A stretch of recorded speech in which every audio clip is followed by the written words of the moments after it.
kind of off just started as this little random email. I didn't actually have too much intentions of not going through with it, but I didn't think everyone was actually gonna come over.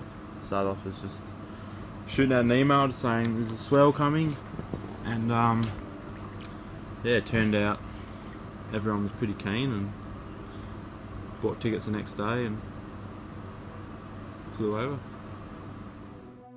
I love the way these trips come about. I had no idea or really any intention of jumping on a plane anytime soon, and I got an email from Ryland saying, hey, forecast looks good, but to get here you're going to have to jump on a plane in the next like 24 hours and make it here on time. Next thing I knew, within 12 hours I was jumping on a plane to Western Australia. Pretty much covered for any conditions that we were going to get, like tow, surf, kite, whatever.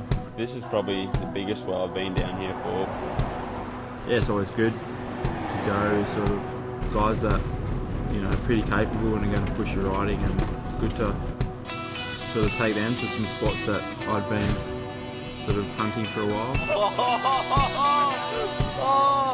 We waited, wind came in pretty much straight away. It wasn't the best we've ever had it, for sure, but yeah, it was definitely worthy. Stand back, I'll let you perform. I'll watch the audience screaming the phone. I notice this, my heart is a crane to pick you up and leave you the same. I've gone down.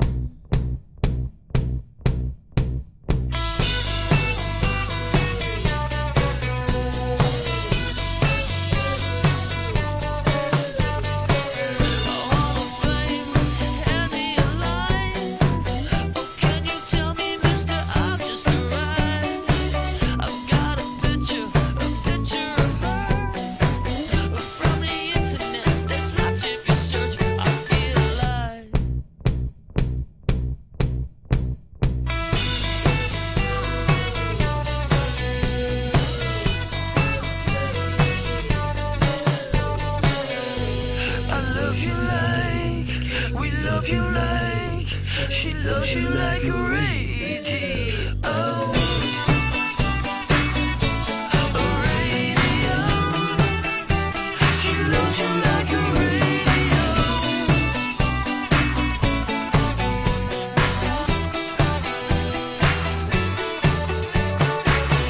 House okay, it's just a fool.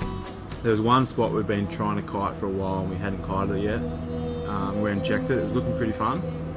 It was pretty solid and it was blowing at least 30 knots. It was pretty crazy, just massive, heavy, and took us a while, and we thought about it, and Reo put his hand up to have a go. So, you know, I woke up that day and just said, you know, no matter what, I'm going to give it a go, whatever the conditions, I just need to go and try to catch a wet wave. And it happened to be the biggest day of the swell. No one was really keen to drive the ski, but in the end me and Keahi said, oh, we'll drive it first up, and it was a hell mission. It was probably the worst ski ride of my life.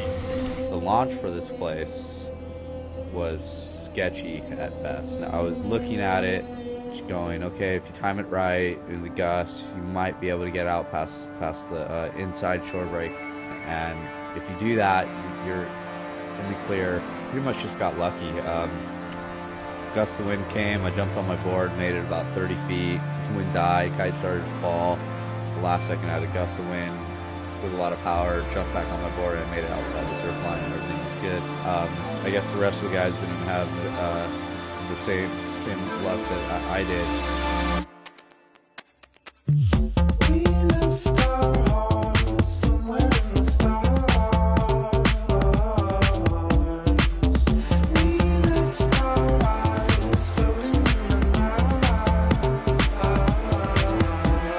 I got lucky, caught a few big ones.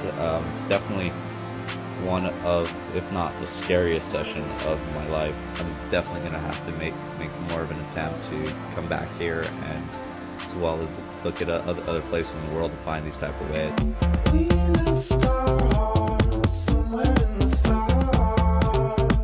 We knew there's a couple other spots that were worth checking, And it was actually pretty sizey. Some of the sets were a good solid 6 foot. We got there, the waves were pumping just down the line, pretty hollow and just reeling.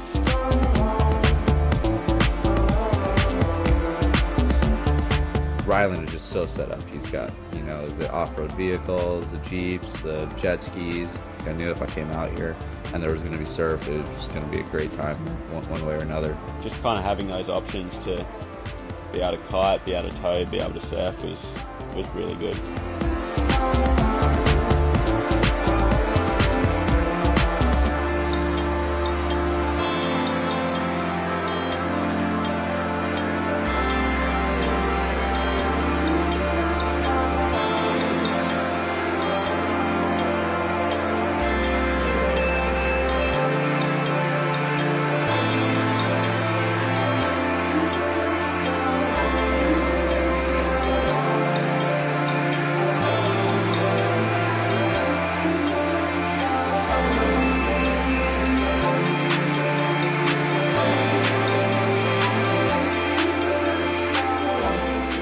So offshore, the rights were kind of holding up the best and super hard to sort of get on them, so I ended up just ditching my kite on one, and luckily enough it got picked up.